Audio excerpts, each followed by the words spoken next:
canção infantil. É sério, pensa, viu? Belas e feras, castelos e celas, princesas, pinóquios, mocinhos e... eu não sei se isso é bom ou mal. Alguém me explica o que nesse mundo é real. O tiroteio na escola, camisa no varal. O vilão que tá na história ou aquele do jornal diz porque as descobertas são letais. Os monstros se tornaram literais. Eu brincava de polícia e ladrão tempo atrás. Hoje ninguém mais brinca. Ficou realista demais. As balas ficaram reais, perfurando a ternite. Brincar, nós ainda quer, mas o sangue melou o pique. O final do conto é triste, quando o mal não vai embora. O bicho papão existe, não ouse brincar lá fora. Pois 5 meninos foram passear, sem droga flagrante, desgraça nenhuma. A polícia engatilhou, pá, pá, pá, pá. Mas nenhum deles voltaram de lá. Foram mais de 100 disparos nesse conto sem moral. Já nem sei se era mito essa história de lobo mal. Diretamente do fundo do caos, para quando meu cais. No mundo de cães, humanos são maus. O fundo da maldade resulta da escolha que temos nas mãos. Uma canção infantil, a Vera. Mas lamento, velho, é que a Bela não fica com a fera. Também pudera, é cada um no seu espaço. Sapatos de cristal pisam em pés descalços. A Rapunzel é linda assim, com os dreads do terraço. O mais celebre vem de Juliette, até a tartaruga aperta o passo. Porque é assim tão difícil de explicar.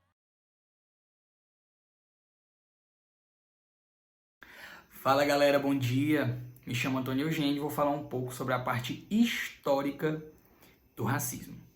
Bem, quando a gente vai puxar para a história, a gente pode dividir o racismo em 4 épocas, né? Criar uma cronologia do racismo. Antiguidade e a Idade Média, a gente pode falar sobre a Idade Moderna, a chegada dos colonizadores portugueses à África e, por fim, os ameríndios e negros, que é ali na época da Grande Navegação. Bem, falando um pouco sobre a Antiguidade e a Idade Média, a gente tem que saber que... é importante, na verdade, saber que existia uma relação antigamente de vencedor e cativo naquela época. Basicamente, o vencedor, né, ele tinha os direitos em relação ao cativo. O cativo era aquele que perdeu sua liberdade, ele perdeu o seu livre-arbítrio, né? Pois bem, mas essa relação de vencedor e cativo não era explicado por raça, não. Até porque membros das próprias tribos guerreavam entre si e o perdedor se tornava cativo do vencedor. Então, basicamente, a pegada inicial do racismo estava mais voltada para xenofobia. E por muito tempo o racismo ele teve as suas ideias enraizadas ali na xenofobia. Porém, essa ideia, né, ela ficou latente até as expansões das nações europeias. Então, quando houve essa expansão das nações europeias, até a Idade Média, na verdade, não existia ainda esse racismo como hoje tem o conceito, como hoje tem a luta. Enfim, o que existia, na verdade, era um preconceito, né? O que existia, na verdade, era um preconceito, uma xenofobia de origem religiosa, ou seja, da igreja. Então, basicamente, como era isso? A igreja, quem não era cristão, a igreja via como pagão, claro, era submisso, era inferior, eram seres inferiores à igreja. E o que é que a igreja usava? Basicamente, quando a igreja descobria novas terras, ele tentava converter aquelas pessoas à cristandade. E quem não queria? Basicamente, o que acontecia? O grupo que não queria, o grupo que se negava ir para a religião cristã, morria. Obviamente era isso, ocorria a morte desse tipo de grupo. Então, dando o quê? Mais poder a esse racismo.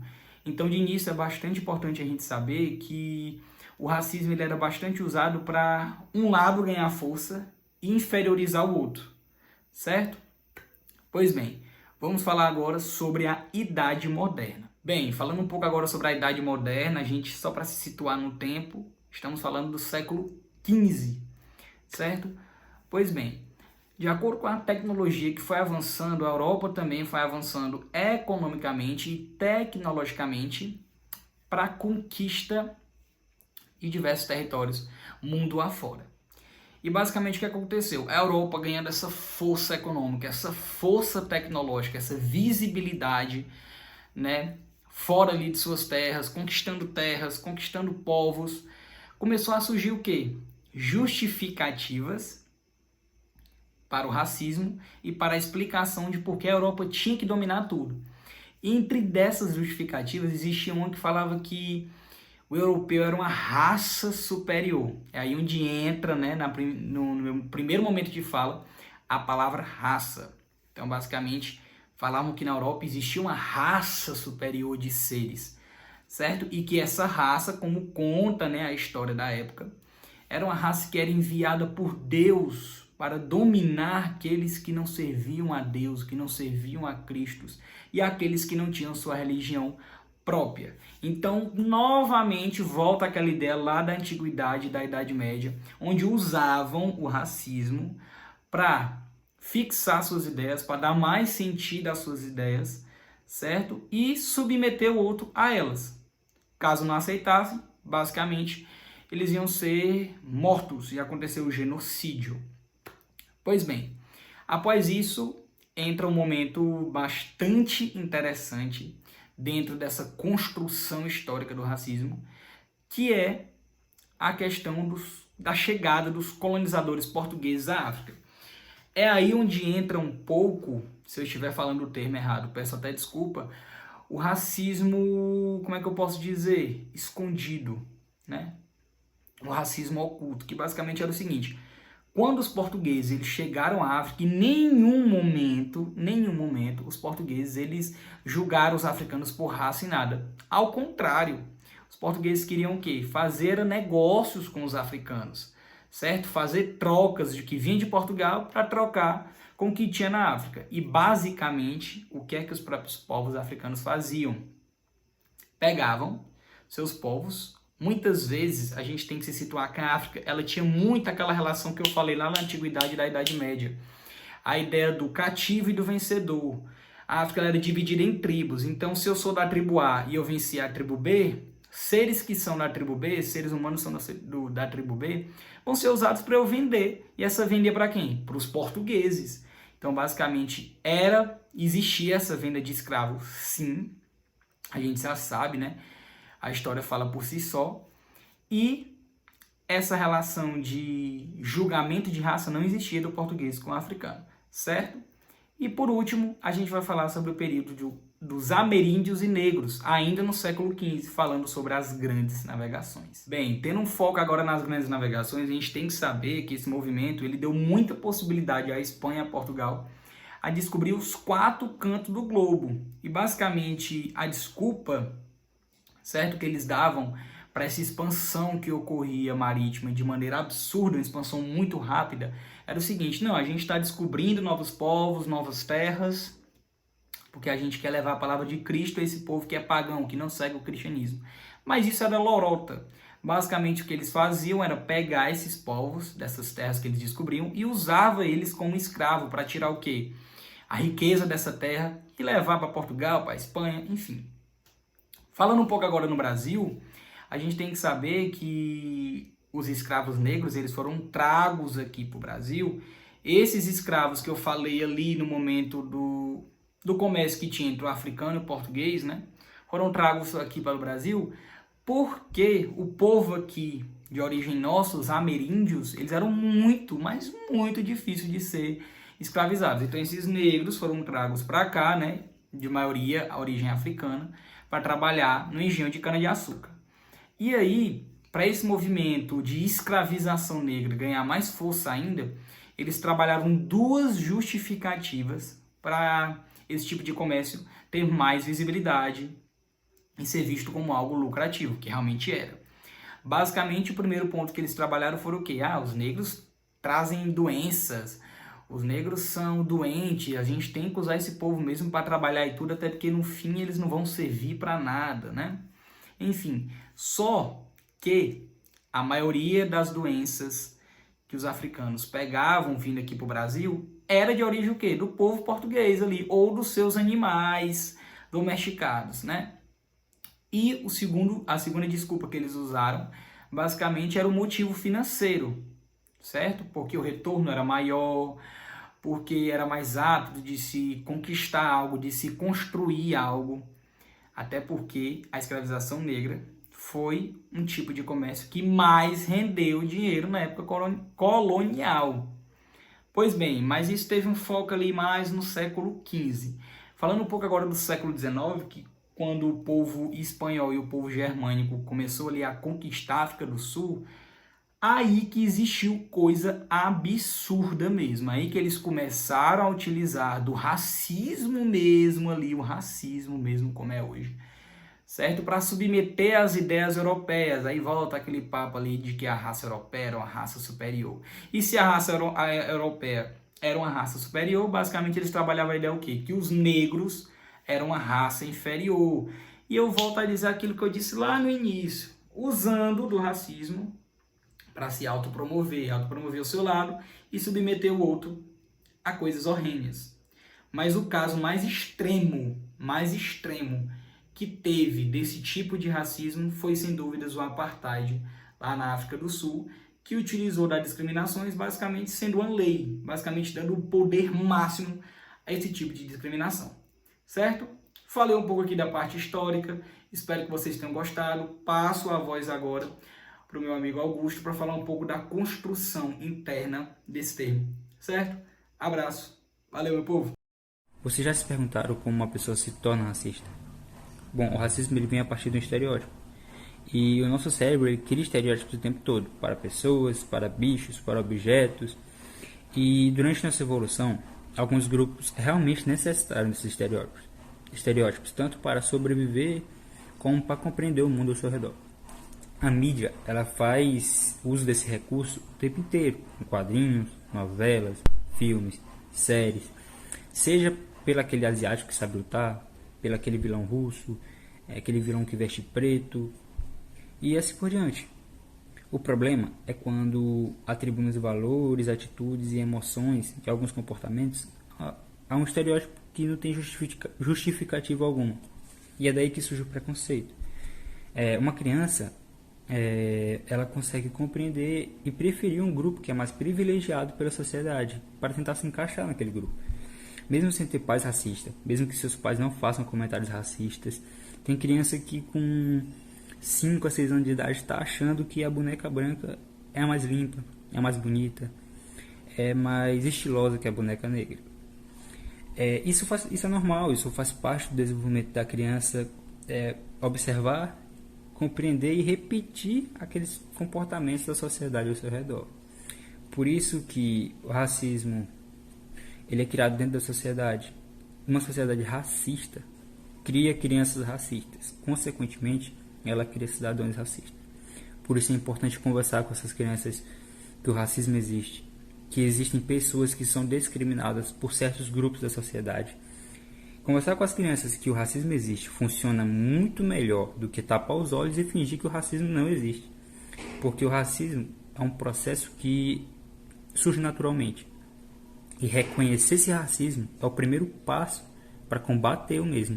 Bom, atualmente no Brasil, o racismo ele é de forma estrutural e sistemática, o que acaba gerando de maneira persistente uma enorme desigualdade no nosso país. Isso acaba estratificando a oportunidade entre pessoas negras e brancas. O que eu venho trazer para vocês são alguns dados, venho falar alguns dados que vão exemplificar um pouco dessa sistematização. 75,2% dos 10% mais pobres do país são constituídos por pessoas negras. De acordo com o estudo do IBGE também, a taxa de analfabetismo entre pessoas negras é maior do que as pessoas brancas. A taxa de pessoas negras fora das escolas é praticamente o dobro das pessoas brancas. Historicamente, as pessoas negras sempre tiveram menos oportunidade de emprego do que as pessoas brancas. Mas só que agora, durante a pandemia, esse número chegou a ser 48% maior para as pessoas negras. Ou seja, as pessoas negras estão uma taxa de desemprego 48% maior do que pessoas brancas. As subrepresentatividades também são alarmantes. Subrepresentatividades como líderes de empresas, juízes, senadores e políticos em gerais. Segundo o TSE, de 1.626 vagas para deputados distrituais, estaduais, federais e para senador, apenas 65 acabaram sendo preenchidas por candidatos autodeclarados negros. De 1.626 vagas, apenas 65 ficaram na mão de candidatos negros para essas subrepresentatividades. Então, para que a gente possa, caso a gente queira ter uma sociedade igualitária, é necessário que os nossos órgãos socioeconômicos precisem elaborar boas estratégias que sejam eficazes nessa luta racial. E também é necessário que a luta na educação seja realmente eficaz para que a gente possa pensar em ter uma sociedade realmente igualitária.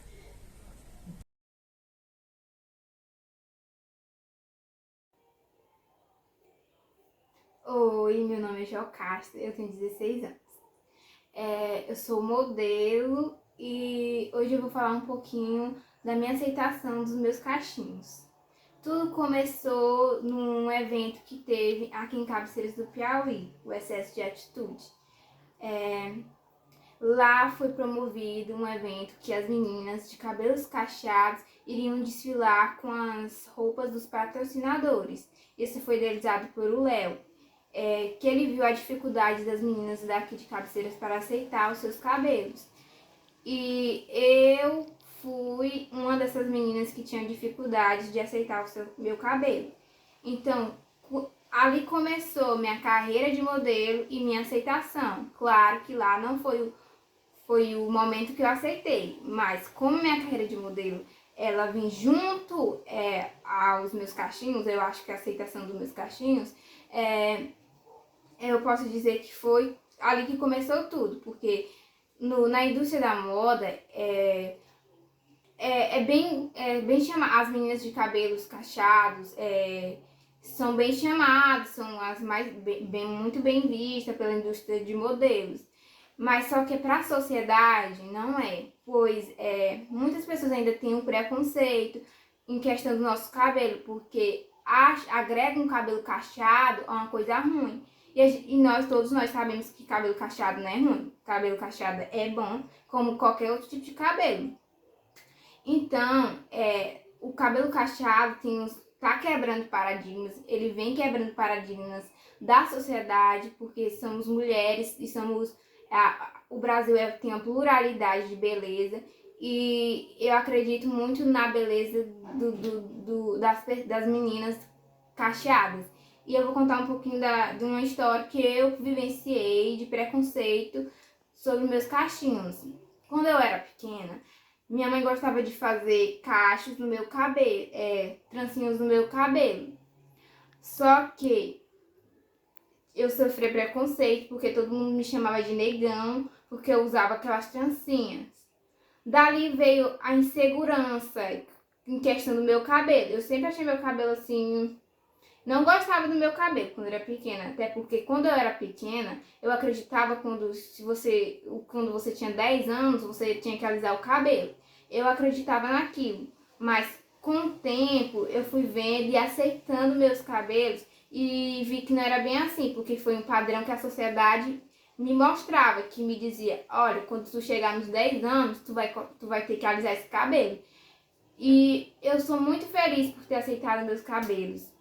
Fácil não vou mentir, não é fácil, porque todo dia é uma aceitação, porque cabelo cacheado é difícil de se tratar, é bem difícil, mas eu digo que é muito gratificante você ter aquilo, porque o cabelo é tudo, nosso cabelo é tudo. Eu digo que o cabelo, ele expressa o que a gente tem de mais bonito dentro da gente. E eu acredito que meu cabelo é tudo, é a minha história, é a minha força e minha resistência. E hoje eu sou uma pessoa muito mais feliz por ter aceitado, e eu me acho muito bonita e muito feliz com os cabelos que eu tenho. E toda essa luta eu acho que não foi em vão, eu tenho certeza que não foi em vão, porque do jeito que eu fui influenciada pelas meninas do cabelo cacheado, eu estou influenciando outras meninas a aceitarem os seus cabelos. Então eu fico muito feliz de ser uma promotora da beleza negra e desses cachinhos que são os meus bebês. Vocês terem me convidado, fico muito lisonjeada de ter vindo aqui falar para vocês um pouco da minha história e um pouco da minha aceitação. Então, muito obrigada.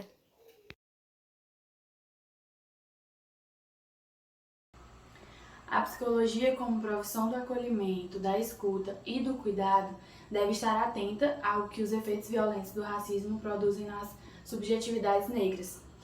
Existe um modelo de sociedade racista que veicula padrões em nossa sociedade, marcadamente calcada na cultura do branqueamento, que levam meninos e meninas a se acharem feios e resistentes a se retratarem com suas características físicas reais, ou seja, uma rejeição à sua própria imagem. A imagem ela é usada nos meios de comunicação como a forma mais imediata de influenciar e causar impacto. E essa imagem, na maioria das vezes, não traz elementos de identificação para uma grande maioria da população. A mensagem transmitida é que, para o negro existir, ele tem que ser branco, ou seja, para se afirmar como pessoa, precisa negar o seu corpo, o seu cabelo e a sua cultura.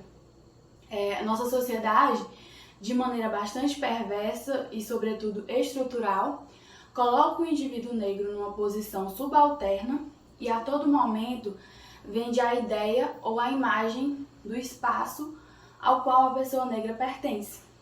Eu tenho como exemplo uma vez que eu fui para um aniversário com a minha irmã e lá tinha uma amiga minha e ela me apresentou uma colega. Trocamos nomes e tudo.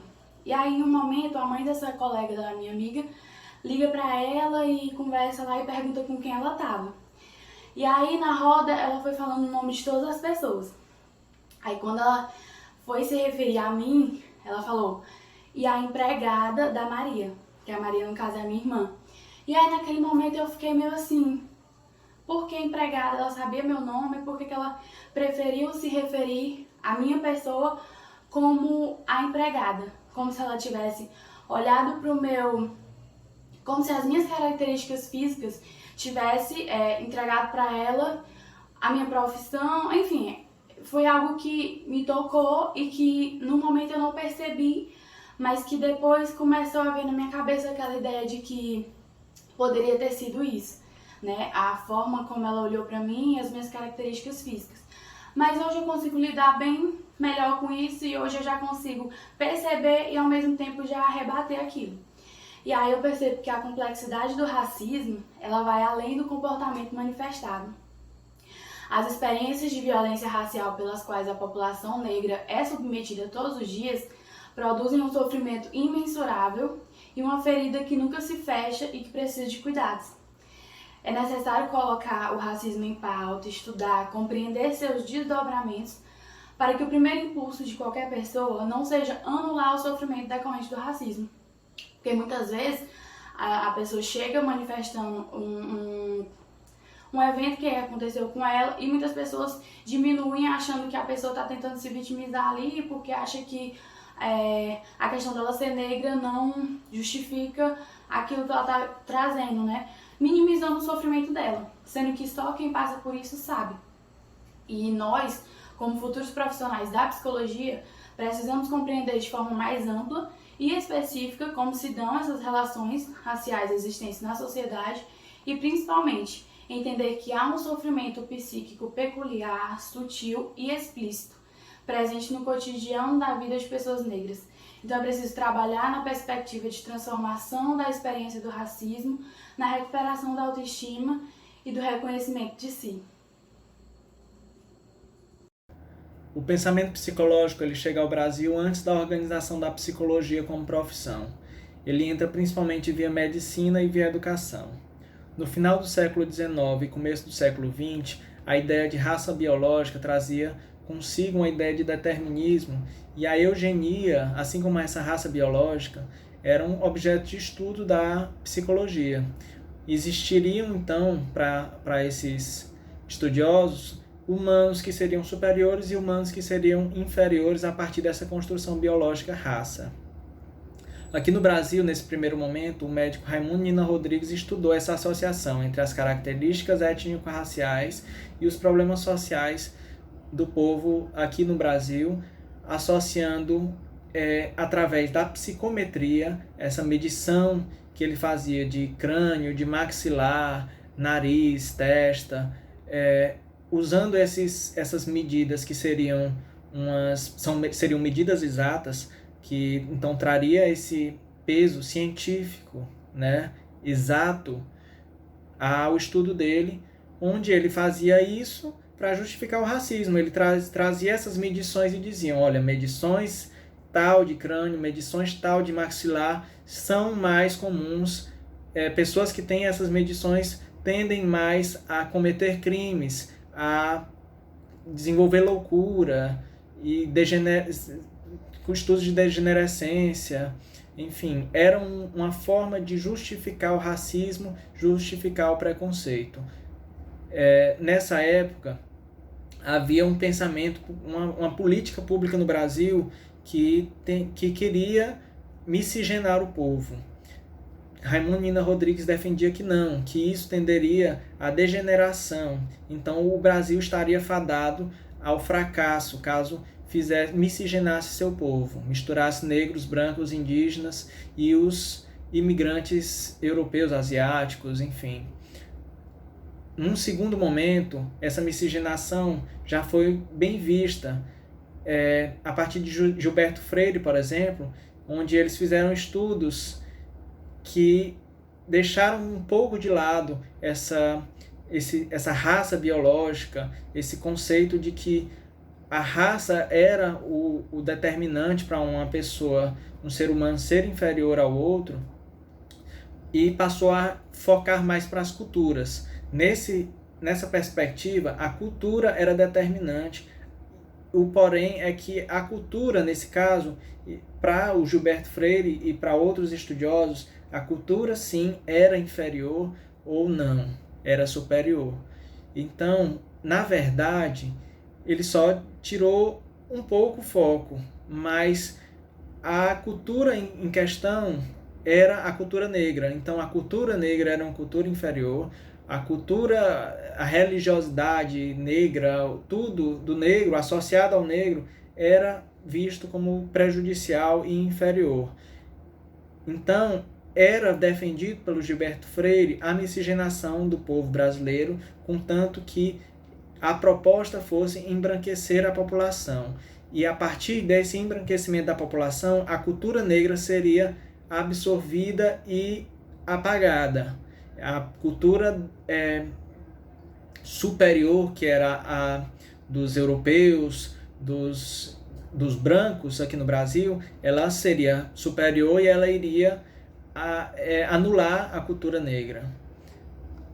O projeto Unesco, por volta dos anos 50, ele estava todo mundo assim horrorizado com a Segunda Guerra. Então o mundo passou a discutir melhor e com mais atenção a convivência entre culturas. E o Brasil então foi apontado como um paraíso, como uma democracia racial, onde diversas culturas conviviam em paz. Então vários estudiosos vieram até o Brasil para estudar o que acontecia aqui e que relações tão harmoniosas entre negros, índios, brancos, diversos, acontecia para que fosse replicado no restante do mundo. O problema foi que os pesquisadores não encontraram uma harmonia racial aqui no Brasil. Eles encontraram um racismo à brasileira. Era uma coisa que estava já enraizada no nosso, não era mais apenas fruto da escravidão. A escravidão tinha continuado nas relações culturais. Então, por volta dos anos 70 e 80, eles tomaram um rumo drasticamente diferente e passaram por cima dessa ideia de democracia racial, os estudos acontecidos aqui. Eles passaram a apontar para as nossas desigualdades, não apenas como um fruto de sistema que era escravocrata, mas também um fruto de uma sociedade que era racista e discriminatória. O filósofo Rosenbaum atacava diretamente esse argumento de que hierarquias sociais eram produtos de meros privilégios de classe. Então, são privilégios de herança, né? Aquilo que o negro nasceu pobre, então ele tem maior dificuldade de ascender na vida, ascender socialmente. Para ele não era só isso. Porque ele acredita que esses privilégios eles eram mantidos por meio de mecanismos segregatórios, eram alimentados e mantidos. Ele demonstra que através desses mecanismos, os negros que nascessem numa mesma condição social que brancos tinham menores chances de ascensão social e ainda sofriam desvantagem competitiva em todas as fases de transmissão de status. Assim, não só os brancos eram do topo da hierarquia seriam beneficiados, mas também como brancos de forma em geral seriam também beneficiados, fazendo com que não apenas os brancos possuíssem vantagens materiais, como também privilégios de agregadores de identidade, honra, de dignidade, direito, autodeterminação. Então, a partir desses estudos, a raça passou a ser compreendida como um construto social que vai constituir e diferenciar e hierarquizar pessoas. O racismo ele passa a ser visto agora como um fenômeno psicossocial e não mais aquilo que se enfeitava com psicologia para justificar o racismo. Oi, eu sou o Carlos, tenho 22 anos, sou modelo e atual mister da cidade de Cabeceiras do Piauí, né? Eu vim hoje falar um pouquinho da questão sobre o racismo no meio da moda, como as pessoas veem isso e como as pessoas também não veem, né? Porque as pessoas acham que a gente, modelo, é todo bonitinho ali, na passarela é uma coisa, ou então no ensaio fotográfico é outra coisa totalmente diferente. A realidade sobre o racismo que a gente sofre, né? Por conta da questão do nosso cabelo, por conta da questão da nossa cor. Porque realmente, gente, o mundo da moda, ele discrimina muito a nossa cor, ele discrimina muito o cabelo. Hoje em dia, é que as pessoas dizem que é uma modinha, né? Mas teve uma época da minha vida, bem no início da minha carreira, que eu, em cima de uma passarela, eu recebi críticas pelo fato do meu cabelo. O cabelo dele tá muito assanhado. E não, gente, não tava. Tava bem ajeitadinho, com creme. Mas as pessoas insistem em ver o meu cabelo, em ver a minha cor como uma coisa negativa. Então, eu sofri bastante nessa questão no meu começo dos meus dias como modelo, né? Eu sofri... eu era apelidado, eu fui parado uma vez na rua e a pessoa olhou pra mim e disse pra mim cortar o meu cabelo, que o meu cabelo era feio, que eu tinha que cortar meu cabelo porque o meu cabelo ficaria bonito curtinho. Meu nome é Maria Luísa e eu já sofri racismo. Há 6 anos atrás, mais ou menos 6 anos atrás, os cabelos crespos e cacheados, eles não eram aceitos como é hoje. E a gente era imposta a estar no padrão, né? De sempre ter o cabelo liso. E eu também queria o meu cabelo liso. E teve uma situação no qual eu fui fazer o meu cabelo, fui escovar, que a moça falou assim, mas teu cabelo é ruim, teu cabelo é de negro. E aquilo me machucou muito, porque antes as pessoas usavam muito isso, né? Teu cabelo é ruim. E aquilo me machucou muito. E machucou tanto que eu carrego isso comigo até hoje. Hoje em dia eu tenho muito orgulho do meu cabelo de negro, tenho muito orgulho. Pra mim, carregar meu cabelo é uma forma de resistência.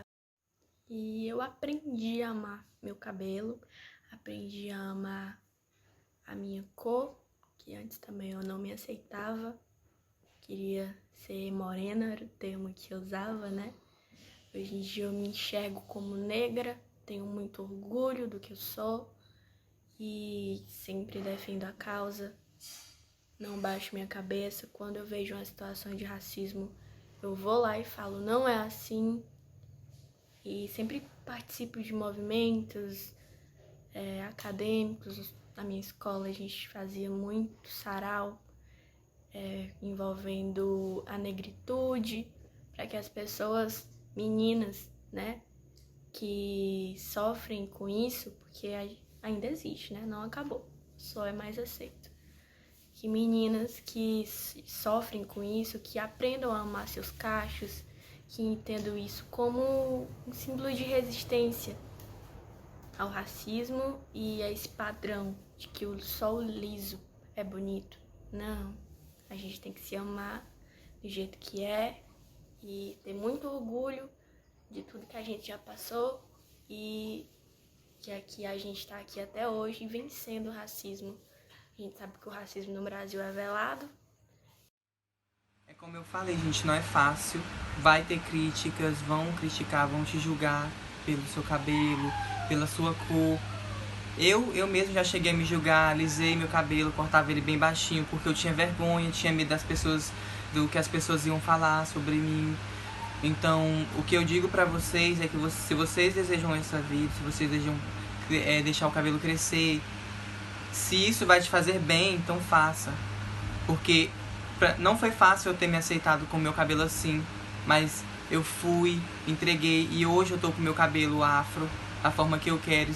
Tô feliz com ele assim e quero que outras pessoas também se sintam bem com o seu próprio cabelo também, né?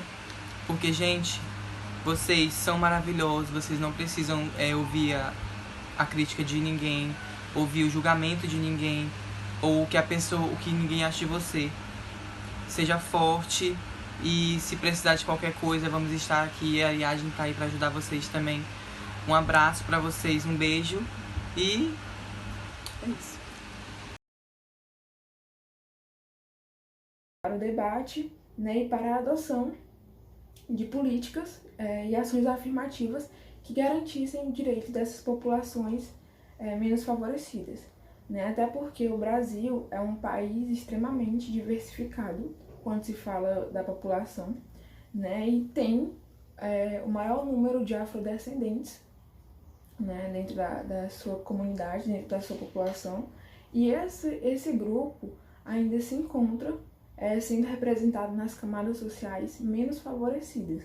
Então, falar sobre o racismo, falar sobre as políticas públicas e sobre as ações afirmativas se torna extremamente importante para se engajar ainda mais e dar mais visibilidade às lutas contra a discriminação.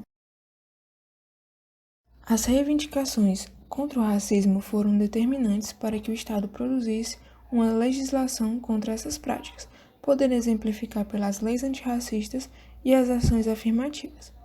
As leis antirracistas visam punir a prática do racismo, assim tornando um crime inafiançável. Já as ações afirmativas são políticas públicas voltadas para grupos que sofrem discriminação, tendo como objetivo promover a inclusão socioeconômica dessas populações privadas do acesso à oportunidade. Atualmente, no Brasil, há algumas leis que implementam essas ações afirmativas, podendo exemplificar pela Lei de Diretrizes e Bases da Educação Nacional, tornando assim a inclusão da história e cultura africana e afro-brasileira na rede de ensino. A criação do ProUni e das cotas também foram importantes para o fornecimento de bolsas de estudos e a oportunidade dentro de universidades, além da criação do Conselho Nacional de Políticas de Igualdade Racial, tendo como finalidade monitorar as políticas de promoção da igualdade racial. Racismo, discriminação racial, xenofobia e intolerâncias são fenômenos globais que afetam praticamente todas as nações. As formas, a intensidade e a ênfase com que se manifestam variam conforme o contexto social, político, histórico e cultural de cada sociedade. A igualdade é fundamental para a superação destes fenômenos. Nenhum país conseguirá isoladamente lidar de forma adequada com o tema.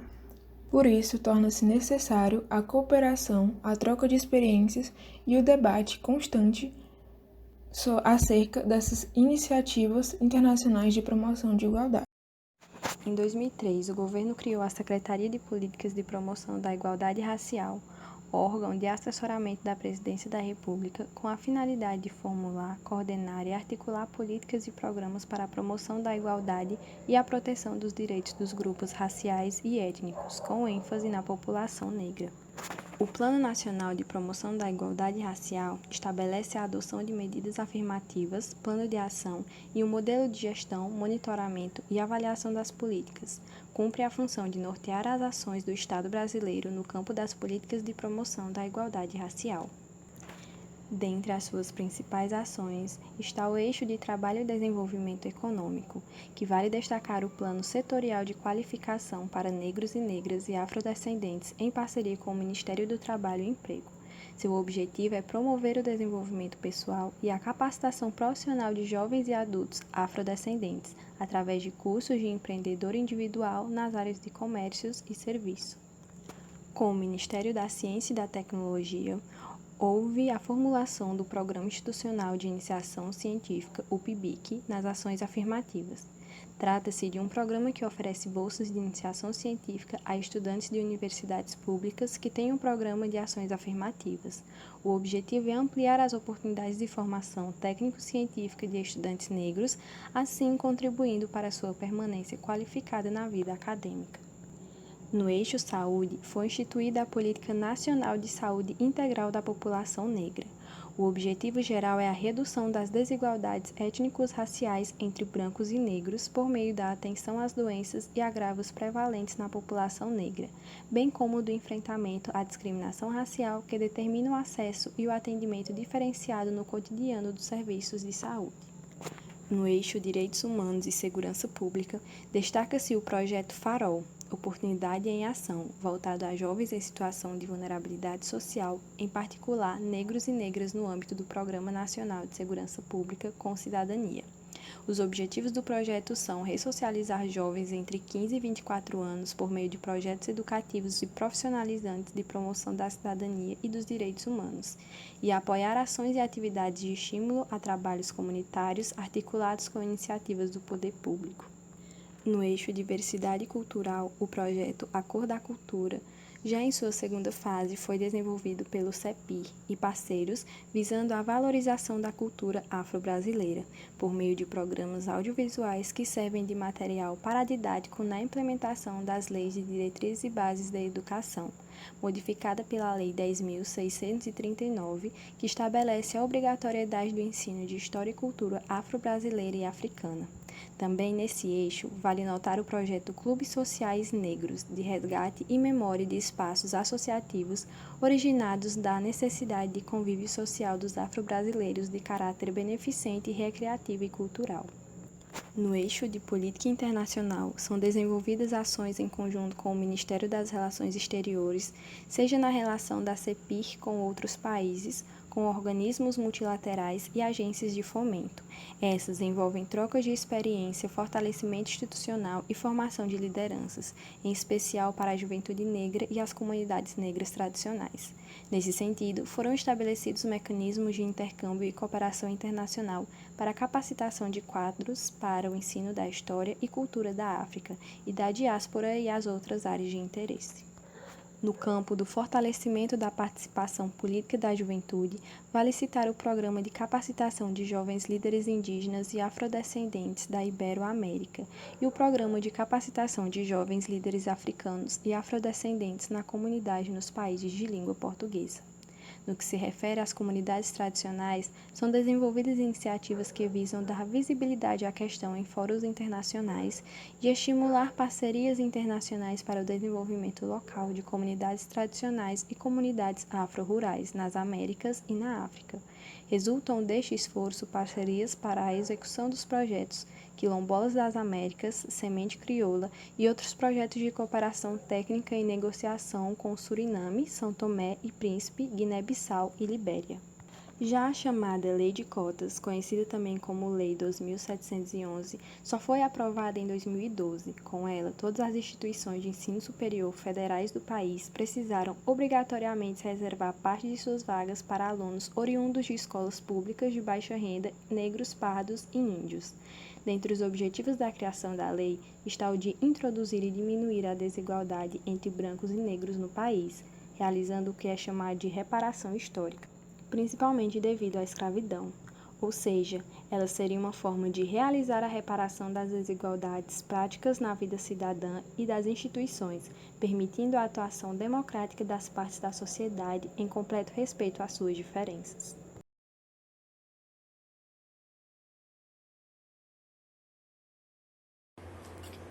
Olá, meu nome é Sandra, sou psicóloga clínica e eu vim falar um pouco sobre racismo. O que vem a ser racismo, para começar? O racismo é um processo de hierarquização, exclusão e discriminação contra um indivíduo ou toda uma categoria social. E ele é baseado unicamente em características físicas. Basicamente é isso, né?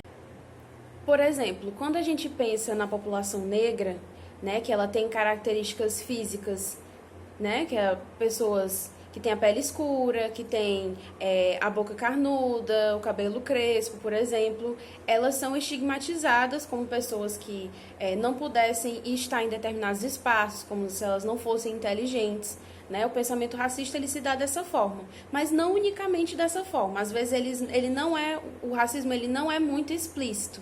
Às vezes ele está dentro de piadinhas, ele está dentro de expressões, né, da nossa cultura, né, que as pessoas não querem levar a sério como sendo algo ofensivo, mas o racismo está ali. E sofrer com o racismo trazem diversas consequências para a saúde mental da população negra. Se a gente pensar nesse contexto social, que são pessoas que a população negra ela tem expectativa de vida menor, e o que isso significa? Elas lidam com muito mais frequência com luto, né? Se a gente pensar nas abordagens policiais, que a população negra é a maior a parte da população que é mais vítima de balas perdidas, né? Então, isso gera uma série de sofrimentos, né? Se a gente pensar também no suicídio, né? O suicídio da população negra é uma temática que não é tão discutida, não é tão amplamente discutida, mas existem dados alarmantes com relação a isso, né? E esse sofrimento ele tem que ser levado em consideração, ele tem que ser ouvido, né?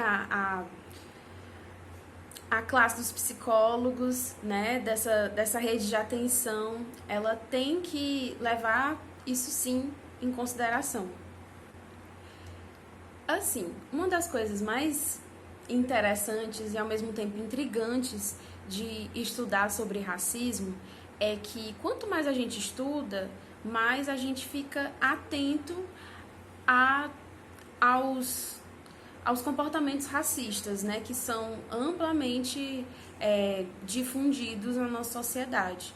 E isso, por um lado, é bom, né, porque a gente está mais atento, mas ao mesmo tempo a gente também percebe situações que fazem a gente ver que aquilo faz mal e que é algo adoecedor, né, que a gente realmente consegue nomear. Então,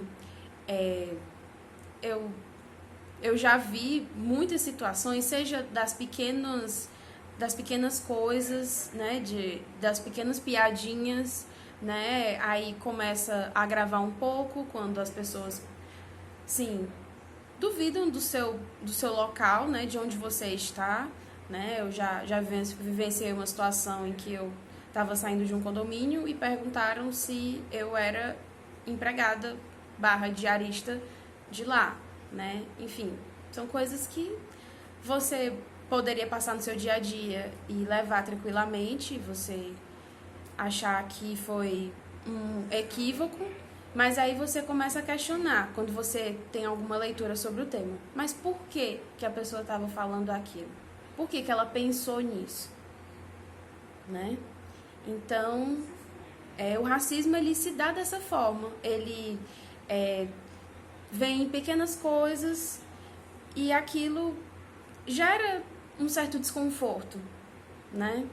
E ele também pode se dar de forma extremamente flagrante, né?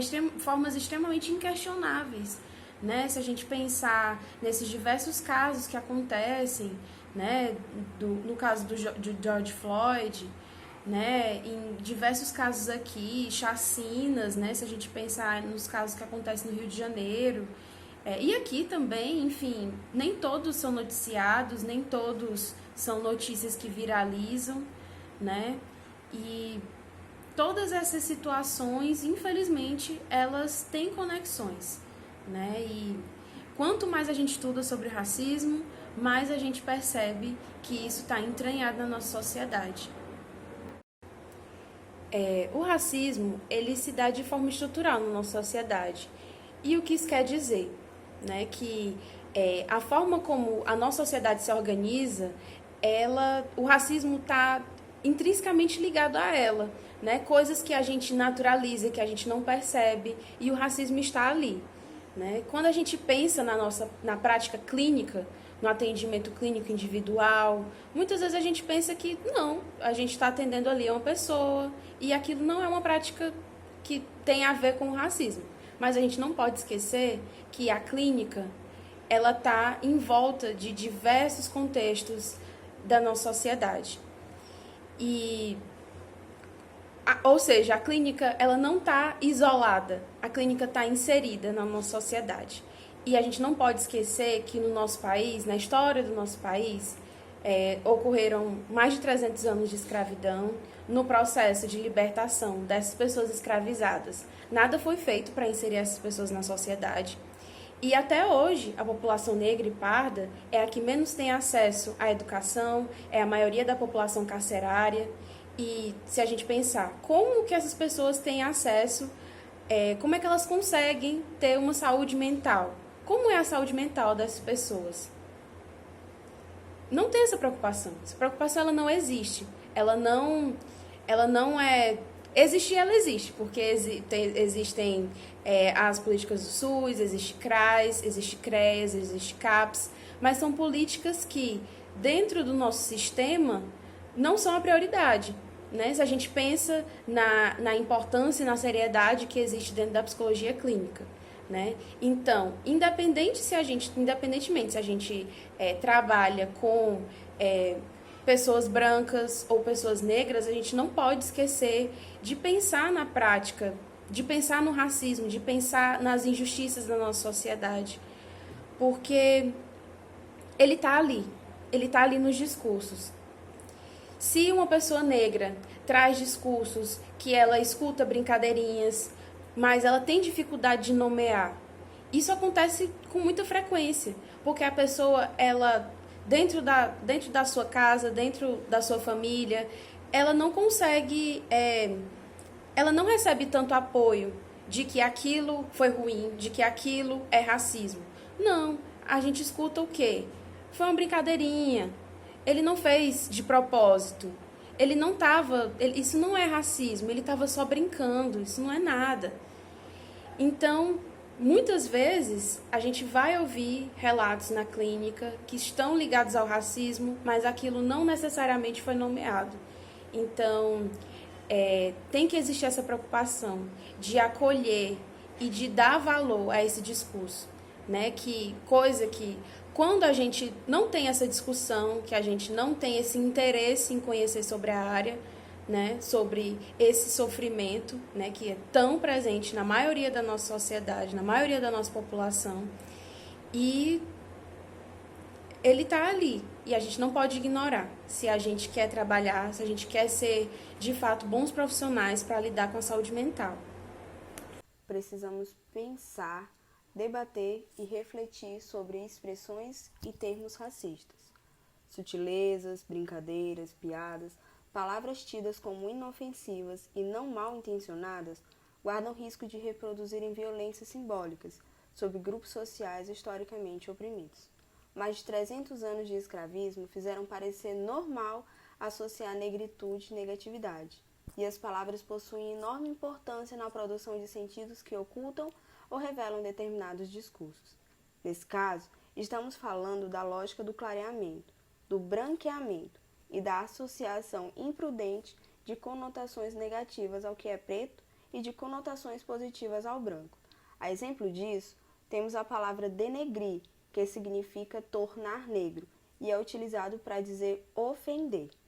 Além dessa, outras expressões como inveja branca, criado mudo, moreninha, escurinho, ou até mesmo a frase ela é uma negra bonita, ainda são amplamente utilizados formal e cotidianamente pela população em geral. Dessa forma, precisamos estar atentos para não aderirmos subjetivamente a discursos com os quais não pactuamos, através das palavras que escolhemos para nos expressarmos.